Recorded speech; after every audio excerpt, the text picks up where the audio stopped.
Hello everyone and welcome back to More Knowing Wheel, episode 104, and today we return ready to look forward to the antics from the Saudi Arabian Grand Prix, round 2 of the F1 2023 Formula 1 season. Of course, as always, I'm joined by a man who actually, as a fun coincidence, he has the same religion as Red Bull's boss's first name. Yes, we're joined by Jamie183 as always. How are we doing, mate? Crazy stat. Never. Yeah. We won't get that on any other podcast. I didn't believe you'd actually use that as the intro, but here we are. You said I should use it, so I used it. Coincidentally, this episode marks the number one more than Lewis Hamilton's total race wins in his career. Yep. And while they're looking like at Mercedes pace, it looks like that might be it really for him. That's what worries me. Yeah. So Saudi Arabia coming up to preview that, which is also the venue of Lewis Hamilton's last ever race win. Yes, win number 103. So just reminding Matt that it's been 18 months since his driver had any success from the off. I think any success is a bit unfair, but yeah, I suppose. I mean, how long ago was it that Nico Hülkenberg had decent success? When was Nico Hülkenberg's last podium? 2015 Le Mans. 2015 Le Mans, so 8 years ago. Okay, Jamie, yep, you win that round. But anyway, yeah, I mean, we've got a few things to go through this week. It's been a weird little week of Formula 1 news, hasn't it, Jamie? Of course, we looked back over the Bahrain Grand Prix, and then a lot of bizarre stories have kind of come out that. Some of them are fairly undramatic, so we'll go through those first, and then a few of them obviously quite dramatic, which of course timestamps will be linked down below. If you're watching on YouTube, of course, there's also links to Spotify, Apple Podcasts as well. Let us know if you're listening to this and you want this going elsewhere. Let us know. Preferably don't say in the bin. But let's talk then, Jamie. First of all, McLaren are apparently in talks with Red Bull about going back to Honda Power again. Yeah, which I believe you called that happening, but it was off a podcast. So I said that on a podcast. Was it on a correctly? Podcast? Yes, I went out on a limb saying McLaren Honda, I reckon, is going to go back. Fair play. I don't think they're in negotiations. I think what the actual story was, Christian Horner had been contacted by Zach Brown regarding Red Bull Power for 2026. So I don't know if they're in negotiations, but certainly there have been talks. Well, this is the complicated thing, isn't it? Because from what the articles I read, we couldn't work out whether he was talking exclusively about Red Bull powertrains, which is effectively, of course, Honda Power, or whether they were going to try and look to do a tie-in with Ford Power. We couldn't quite work out which way around it was going to work, so we kind of just assumed that Honda Power would be better for clickbait, didn't we? Yeah, exactly. McLaren Honda round 3. Yeah. And it kind of is interesting that McLaren, it feels like every time they kind of stagnate in their progress, they just like, right, let's change engine at this point, really, because obviously there was a lot made of the initial McLaren Honda move in 2015. That obviously blew up and was awful. The move to Renault was meant to be it, and now he can fight all that rubbish with Alonso and Van Dorn for a bit. That didn't really go anywhere. They end up back at Mercedes and then got a race win. Then they've gone backwards again. Where does it end? When does it end? What are they going to do? Just keep going in circles until they actually work out that they're the problem? I'm not sure. Ferrari Power. Yeah, McLaren Ferrari would absolutely never happen. No, that'd be the most cursed thing in the world. Yeah. Speaking, though, of course, you mentioned with Fernando Alonso. Did you read as well the article that came out this week of him talking about how Ferrari had offered him a contract extension in 2014, right the way through to 2019 to stay at Ferrari, but he thought McLaren Honda would be, and I quote, a better and safer move. Safer? Apparently so. That's a bit ridiculous. I think Alonso had his soul worn down by Ferrari. Yeah, I mean, so imagine being there for a decade, not being Michael Schumacher. Yeah. At least Schumacher won half the years he was there in terms of titles. But yeah, I think McLaren, they need some real, I don't know what they need to do, to be honest, but they need to come up with a long-term plan and almost do what Red Bull have done and kind of get their own engine from somewhere, because all the time they're being a customer, there's not really much chance they're going to win. We never really saw customer teams win world championships apart from with Red Bull Renault, and even for the most of those years Renault weren't on the grid. So yeah, same could be said with McLaren Mercedes back in the day, but it is difficult for them because obviously Mercedes are on the grid, Renault are effectively on the grid through Alpine, and Red Bull have their own people now with Honda than it will be Ford. So yeah, unless they do go back to Honda and then stay with Honda once Ford take over Red Bull, then they've got really nowhere else to go. And this was the big point I remember making on the show a few weeks ago when I said McLaren Honda could be back. There's one huge change that's gone down in McLaren over the last few years, and that is the management structure. You know, Ron Dennis out, Zach Brown in. I feel that now McLaren have learned enough that, because of course the big problem that we always spoke about with why McLaren Honda didn't work was McLaren went, right, we've built this chassis. It's better than anything else in the world. You have to make your power unit fit inside this. Of course, Honda tried and tried and tried. It didn't work. And then, of course, we got to 2018 when they went back to Renault Power. Of course, they still were hyping up this chassis all the time, or these various chassis that they'd made. And then they were slower than Renault anyway. So it was quite clear from there that obviously everyone then suddenly knew that actually McLaren didn't build particularly brilliant chassis either. The power unit certainly didn't help on a lot of those occasions. And then, of course, whilst they're struggling with this Renault power unit slower than Renault, AlphaTauri are picking up 4th place at Bahrain, for example, and doing really well with Honda power because they're Honda. I think this is the thing, isn't it, that people always forget. Honda are the largest, in terms of raw units, the largest engine manufacturer in the world. Yes, a lot of those do go into literal lawnmowers. They know how to build engines. They know what they're doing. McLaren, just if they go back to Honda, they need to go, right, just build us a power unit that will match everyone else, and we will build the car around it. Which is kind of what Red Bull did in taking them as a factory. Exactly, and this is, I think, the thing that as well, a lot of people that are coming back, or not back into sport, but sort of getting more into the sport now are realising, and I mean, we've said this for years, Adrian Newey is the best person ever in Formula 1. Like like driver, team principal, anything like that. Adrian Newey is by far and away the most gifted person that has ever been in Formula 1.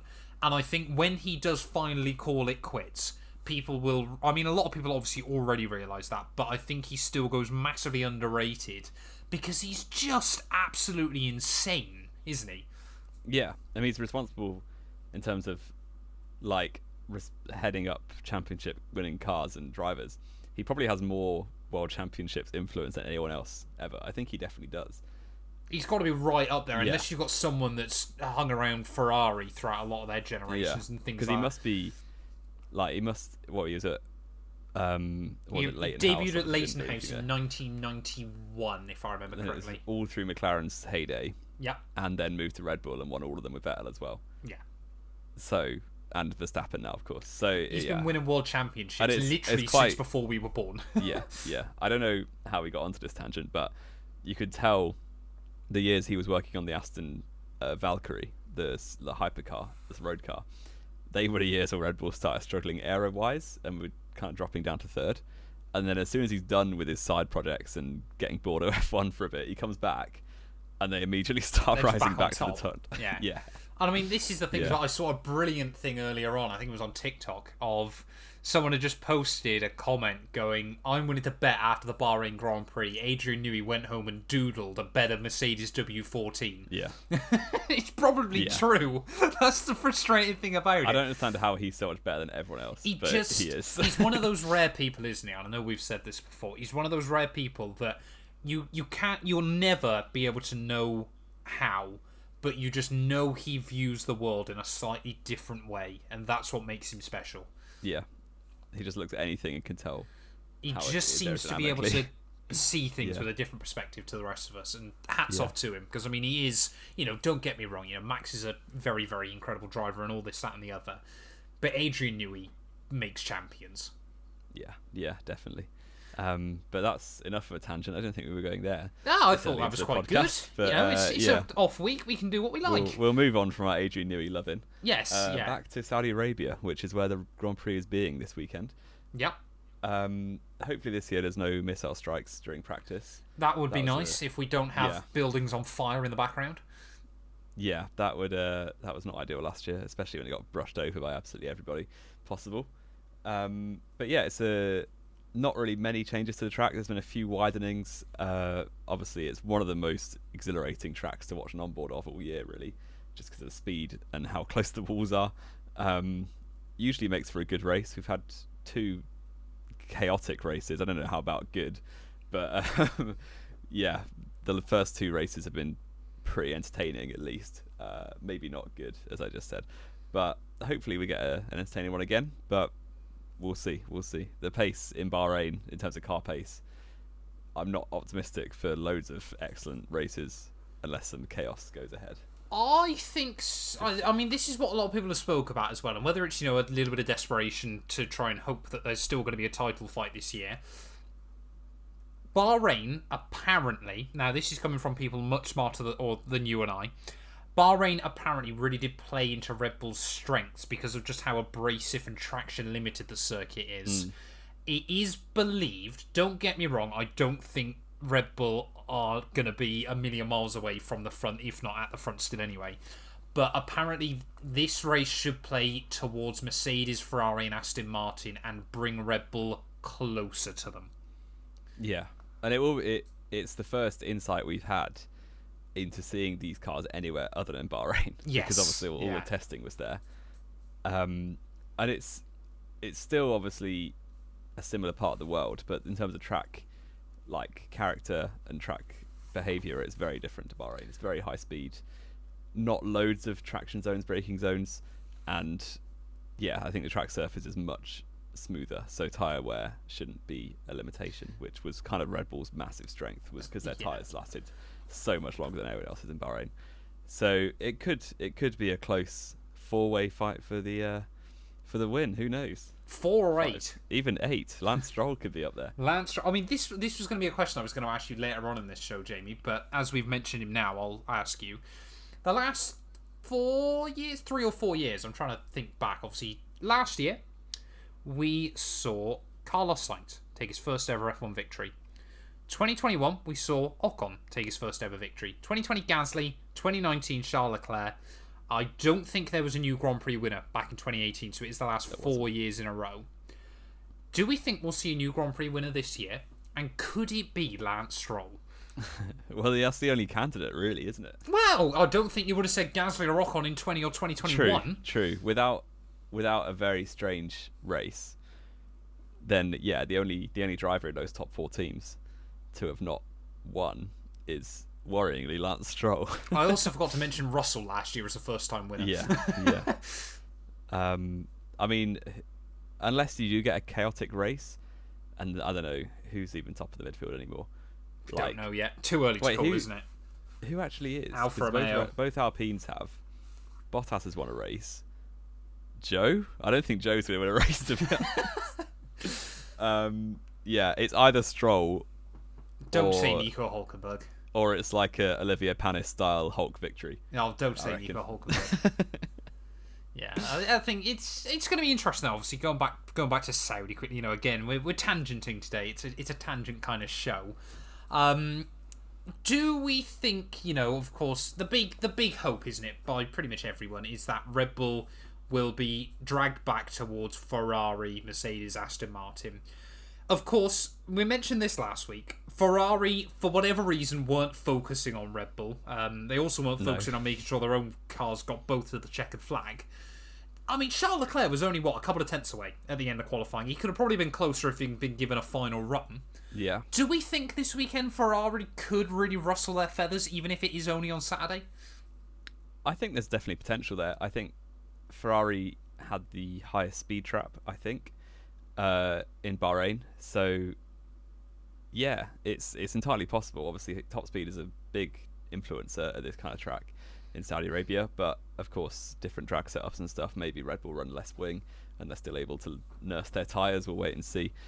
But I think it is the sort of track that rewards nailing those final Q3 runs. And as we've said many times, I think Leclerc probably is the best on the grid at that. Yes. So certainly on Saturday, I don't see why Ferrari couldn't be right there, or even Alonso and the Aston Martin. Why not? They're they're a little bit more draggy actually than the other two. I think they're sixth fastest in the speed trap. They were not brilliant down the speed traps. No. Yeah. But we'll wait and see. I mean, you've just mentioned Charles Leclerc, but there is another driver that's pretty damn good around street circuits, qualifying especially. obviously took pole last year, and, you know, again, obviously you can talk in hypotheticals so much and so forth, but did get screwed by the safety car. He could have rather sensibly won last year's Saudi Arabian Grand Prix, and I did actually look over the data for this as well. He was closer in Bahrain on pace than he was last year. Could this be the weekend for Checo Perez to continue his street circuit streak? Well, he's won, the last was Monaco, Singapore, wasn't it? I know there's a few more street circuits than that on the calendar now, but those are kind of the typical classic two that we spoke about. The tight, twisty ones, which Saudi Arabia isn't, but still. Definitely isn't. But he's very good at street circuits. I don't expect him to beat Verstappen, to be perfectly honest, but I wouldn't expect that last year either. So I'm here to be surprised, but hopefully not for my sake. I think, I mean, it's still always the question, isn't it, that we wonder at the moment of, say, for example, Checo is on it this weekend and is right there. Will Red Bull tell him to get out of the way? I don't think they'd bother this early in the season, to be honest. I think they can tell that they've got the rest of the field at arm's length, so they can kind of allow their drivers to fight. They don't need to back Verstappen because he will win anyway over the course of the season. And Sergio Perez wins the 2023 World Championship. I don't think they would use team orders in race 2, but then this is Red Bull we're talking about, so maybe they would. Yeah, it's an interesting question, isn't it, I think. But of course, you know, we spoke there about Red Bull still having everyone at arm's length. There is one driver who apparently is less happy with that than any other. We could be in, by just from reading things, and again, it's always a bit difficult to tell, there is a storm brewing over at Ferrari, isn't there? Charles Leclerc went and spoke to not only the top dog of Ferrari F1, but the top dog of Ferrari as an entire business. He went and spoke with John Elkann last week after the DNF. Yeah. That doesn't happen often. No, definitely not. And I kind of think Leclerc, he's been there, this is his 5th year with Ferrari. Which is mad. Which is crazy anyway, we're getting old. But it starts off with a DNF, and the car, certainly in Bahrain, clearly isn't the fastest car on the grid, isn't the favourite for the championship. And he's probably getting a bit impatient. He's obviously tied down to, I think, 2025. The end of 24, I think. Yeah. Actually, that's not that long. I remember it being longer than that. But it might be the end of 2025 then. To be honest, I can't quite remember off the top of my head. And obviously, Leclerc is quite unhappy. We kind of see this 5-year cycle with Ferrari drivers these days that they, unless you're Michael Schumacher or Felipe Massa, who I guess were still... Well, Felipe Massa wasn't particularly happy there anymore. They just kept him on because they wanted to promote Santander in South America. Yeah. And I guess both of them were beneficiaries of when Ferrari were capable, or certainly Schumacher was. So, we kind of see this 5-year cycle. I think Alonso, Vettel were both there for 5 seasons. And then, kind of they'd been worn down by being at Ferrari so long. And obviously Alonso kind of left of his own accord. Vettel was on his way out anyway, probably, but got binned off. Yeah. So we will see. And interestingly, there's there are wholesale changes at Ferrari, probably to appease Leclerc. But if not, could there be an option at another team in the top? Well, this is the thing, isn't it? Because of course we've had apparently, who's it? Laurent Mekies has apparently had offers to go elsewhere again. Of course, was with the FIA, if I remember correctly. Went to Ferrari and has now been offered roles either in Alpine, Liberty Media, and the FIA again. I've tried to actually look elsewhere because apparently there are quite a few that, there's a lot of people in Ferrari that jobs are potentially on the line, but you can't get a particularly detailed list anywhere of who's going where at the moment, at least in English. Again, there's part of me that, we sort of say, Leclerc's at the end of his 5-year Ferrari cycle. He might be off elsewhere soon. But there's still part of me, and it might be moronic, that wants to believe that Fred Vasseur is the second coming of Ross Brawn inside Ferrari. I mean, he's doing a lot more than most other Ferrari team principals have done. Well, he's not Italian. Yeah, exactly. So he can actually think straight. Steady on. as a Ferrari team principal, Yeah. like the success rates of the non-Italian ones have generally been higher than the Italian ones. Yes. Which I'm not making a generalization. That's just fact. So, yeah, we will see. He's obviously come in with a bit of an iron fist and many changes. We'll see if they work, basically. But I hope that Leclerc gives them a little bit of loyalty, at least gives time for the new people to make a difference. But yeah, we'll have to wait and see. Well, I mean, it does hang really on one question, doesn't it, for Charles Leclerc? Because there has been one driver occasionally on the past that has said, if an opportunity opened up for Ferrari, I would consider it. That driver might or might not be 7-time world champion, 103 wins, 103 poles, statistically the greatest driver of all time, Lewis Hamilton. Could we see a swap between Hamilton and Leclerc 2024 or 2025? Because Hamilton, it seems like, might be getting a bit fed up with Mercedes at the moment. Of course, we had this open letter for whatever reason. Even as a Mercedes fan, I thought, why? And it's just a bit ridiculous. Come on, lads. Apologising for we came finishing fifth and seventh. It wasn't exactly like we had a McLaren performance this weekend. Is there an avenue potentially that we see Leclerc and Hamilton swap? I think potentially, like, Hamilton has forever, even like when they were battling him and Vettel for championships, he was like, Ferrari are still like Ferrari. Obviously, at that point, he was never going to swap from Mercedes, but now he always went to them for discussions, though, every year. Yeah, don't forget that. So, I would be surprised. It'd be one of the biggest driver transfer stories of certainly recent history, I feel. I think Hamilton for Ferrari, you could argue, would be probably one of the biggest transfers of all time. Yeah. You know, that's up there with Prost to Ferrari back in 1990 and that sort of thing. Yeah. Yeah. So, I mean, why not? And Leclerc to Mercedes, I think, would be equally as exciting, really. Oh, maybe a bit less headline grabbing, but certainly would be huge for both him and Mercedes, I feel. I mean, it's weird, isn't it? Because there's still always, and I don't, it will never go away, will it? There's always this kind of, Ferrari is in this mythical status. It always has been, it always will be in Formula 1. And they can be doing absolutely dog-do, but if you get the chance to drive for Ferrari, more often than not, you take that chance to drive for Ferrari. I mean, again, it's well documented nowadays, of course, you know, all the bizarre ins and outs and goings on inside that base at Maranello. But do you think sensibly any driver other than probably Verstappen would turn down the chance to go there? Right now, probably not, to be honest. And I think, Sebastian Vettel summed it up quite well in Canada to, I think, 2016, where he's like, everyone's a Ferrari fan. Even if you're not a Ferrari fan, you are a Ferrari fan. Yeah. I mean, Seb did, I think, as much as they might have been him off, I think he certainly showcased what Ferrari means to a lot of people still, isn't it? Yeah. I mean, that would be... I think the thing is, well, of course, for Hamilton, let's be fair. Honestly, if we suddenly got news tomorrow that 2024 Hamilton was going to Ferrari, I would not expect an 8th World Championship to be coming. No. But I don't for 1 second, imagine if it did. That would be huge. Be crazy. If Hamilton did go to Ferrari and win an 8th World Championship, we'd probably describe Hamilton as making the 2 greatest ever driver transfers, wouldn't we? The 2 best moves of any Formula 1 driver of all time.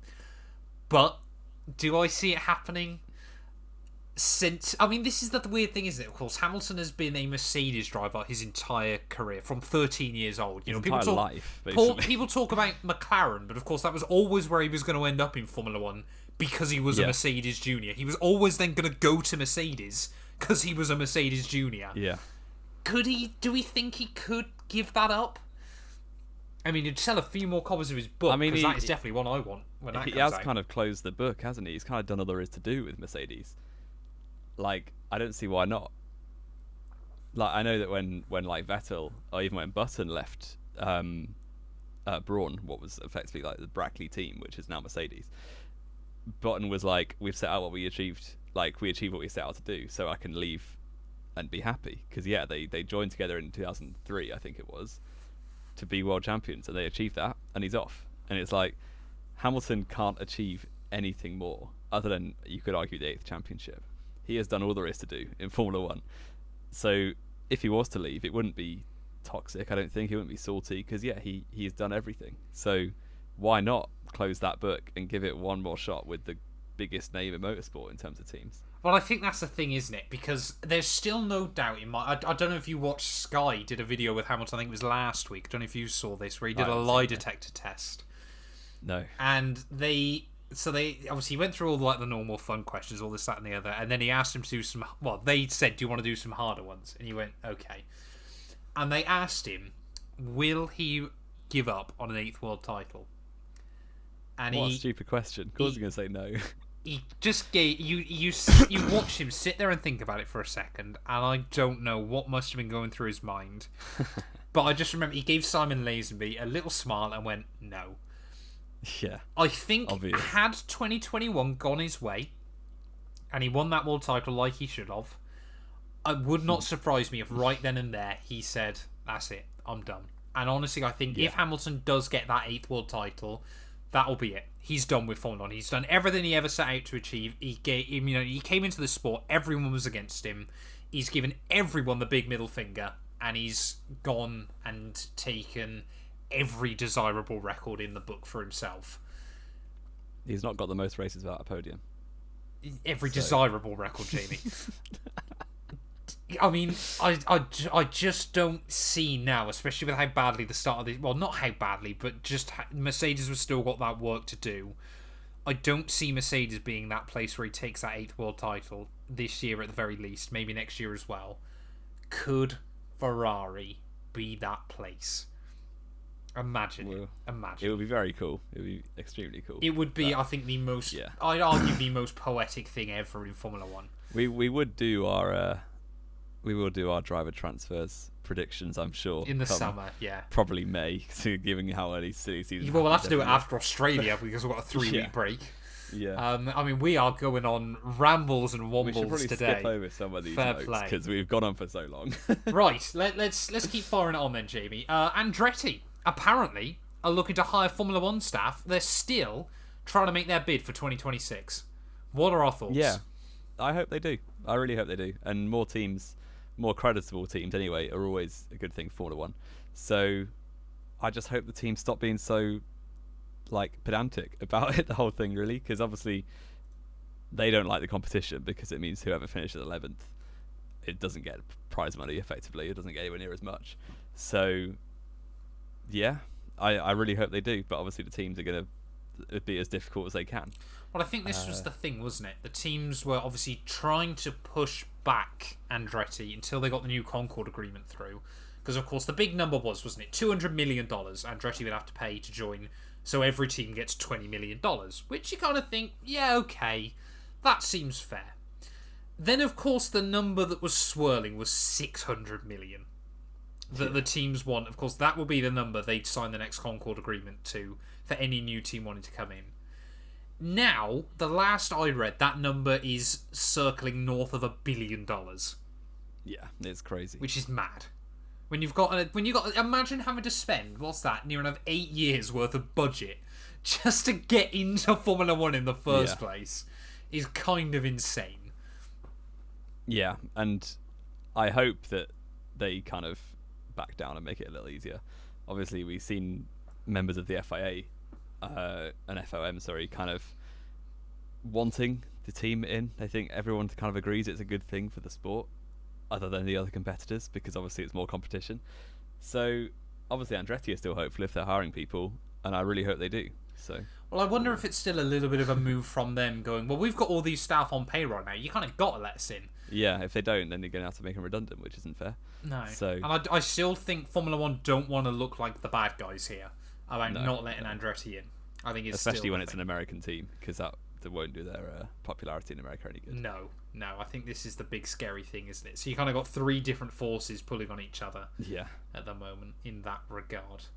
I think the last big news we've got, though, sort of looking towards Saudi and actually beyond Saudi Arabia, is Aston Martin have apparently come out saying they're going to be bringing upgrades to every single race, and then a huge one, every single race leading up to, and then a huge update at Imola with effectively the B-spec car. Yeah, and that's quite exciting as someone who likes to see Alonso do well. So, obviously, a lot of teams will be bringing upgrades to the first few races. We always see that. But if the B-spec car what they're billing as this big upgrade package in Imola, if that lives up to their expectations, that could be big. Because I think sensibly, right now, I would still put them finishing 4th overall, despite having probably the 3rd fastest car in Bahrain. If they can take a step compared to the rest of the competitors, there's no reason why they can't be finishing second, finishing 2nd fastest, or even maybe getting close to Red Bull on tracks that suit them. Then that would be crazy good. I think Alonso winning a race for the first time in 10 years this year is quite a possibility. I mean, it'd be the longest gap by a landslide between 2 races. Previous was Kimi, wasn't it? It's Kimi, 5 years. Yeah. Imagine just Alonso doubles that out of the blue. We were literally children last time Alonso won a race. It is mad to think about, isn't it? Because Alonso's last win was still that iconic start, wasn't it, in Barcelona? 2013 Spain. Spain, yeah.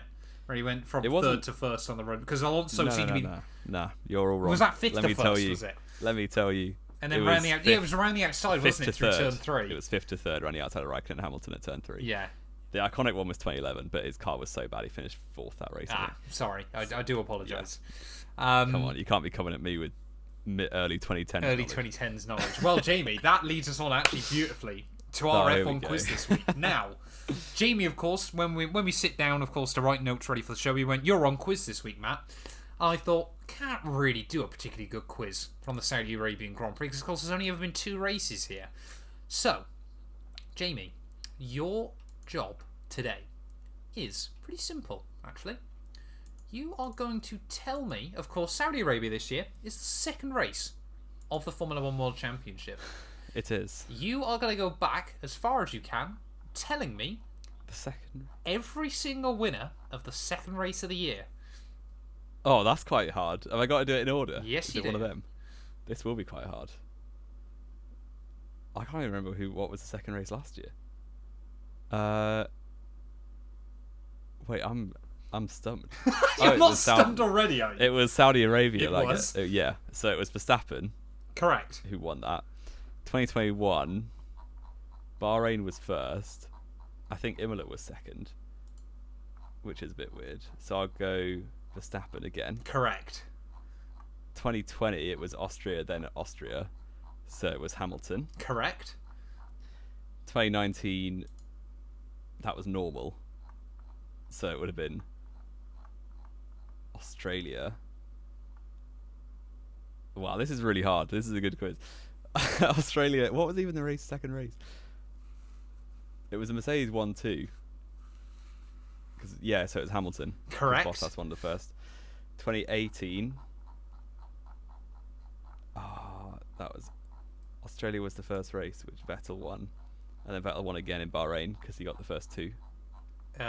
Correct. Yep, I just had to double check that one. I'm having to scroll up and down Wikipedia over and over. 17. Vettel won the first race in Australia. Hamilton won the 2nd race in China. Correct. 16. Rosberg won the first 4 races because he's the GOAT. Well, I think that's a bit strong, but yes. I can't. What was race 2? Bahrain, I think, but it doesn't matter. 15. Hamilton won race 1. Vettel won race 2. Correct. In Malaysia. 14. Rosberg won in Australia. Hamilton won in Malaysia again. Correct. How far back am I going to 1950? If I can. Yeah, if you keep going back as far as you need. What was I on 2013? Raikkonen won Yes. Australia, and then I'll play it safe and say Vettel, but I'm not actually sure. Multi-21, Seb. Multi-21. Yes, it was. Yeah, I thought it was Vettel in Malaysia. So 2012, Button won the first race in Australia. Alonso won from Perez in Malaysia. 2011. All of these just Malaysian Grand Prix for as far back as it goes. It might well be. 11, Vettel won race 1 and race 2. Correct. 2010, that was Australia, so it was Button. Correct. 09 was Button. Correct. Oh, this is where I struggle. This is back as far back as I watched Formula 1, by the way. 08, Hamilton won race 1. I think it was Raikkonen. Correct. 07. You've gone further back than I thought you would. Really? Yeah, fair play. fair play. I've gone through the whole decade and a bit. A decade and a half. 07 was actually Alonso at Malaysia. It was a 1-2. Correct. 06. I think it was Fisichella, which is really weird. Correct. Oh, here we go.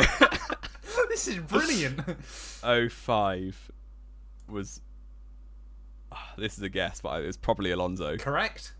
04, this is ridiculous. It was surely Schumacher because he won the first 13. Yeah. No, he didn't. He won all but one of the first 13. Yeah. 03. This is rough. It's real rough. It'd be something dumb, wouldn't it? No, I'll play it safe. Michael Schumacher. Oh, is it Montoya? Didn't win the first 3 races of 2003. Did Michael Schumacher? I thought it was a Montoya or Coulthard, but the other two in my head. But you're still wrong.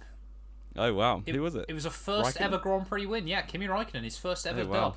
2003 Malaysian Grand Prix. I got 20 years back. So that was very impressive. Very. Try making a short out of that one. Yeah, I'm gonna have to squeeze those all in. I think the last thing we've got to do though, Jamie, on the show today, quick fire, top 3 and pole position prediction for the Saudi Arabian You can Grand go Prix. first because you're bad. Thank you. I am going to say then... Oh, do I go Perez? No. Actually, you know what? I'm going to be boring this week. I need the points. Max, Checo, Leclerc. I'm having That is real boring. You can guess some wild ones today. I'll go... will I go big or will I just be boring? Go big. I don't want to just Big, I don't want to Jamie. do the exact same as you. Go big. Go on, do it. I might actually, given that Ferrari's straight on speed is OP, actually Leclerc might have penalties. Yeah, but if he's still fastest in qualifying, he still gets pole in this Are we world. saying that? Yeah. Okay, his I'll say fastest Leclerc time. pole then. Why not? Verstappen win Okay. from... Oh, I need to actually commit to if Leclerc's getting pens or not. I don't think he will. So I go Verstappen, Leclerc, and Sainz. Okay. Double Ferrari podium. Yeah, Ferrari are back. Ferrari are back, according to Jamie183. Is Indeed. there anything else we need to go through, Jamie? I think we've rambled a lot today. We've done pretty well. We've done a lot of rambling. I hope you enjoyed. Yes. Yeah. Thank you all, as always, so much for listening. We will, of course, return next Tuesday, ready to look back over the Saudi Arabian Grand Prix. I just want to say a quick little mention as well. Of course, if you're listening to this on YouTube and you're not already subscribed, please get yourself subscribed. I won't lie, I've had me sub count in the background throughout the show. 104 away from 100k. So please, You might have that by the time this goes out. probably not, but we will be ridiculously close with a bit of luck. I'm waiting for a YouTube sub purge at some point just to knock me back to like the mid-90s. But yeah, thank you all so much as always for listening, and we will return very, very soon with more Knowing Wheel.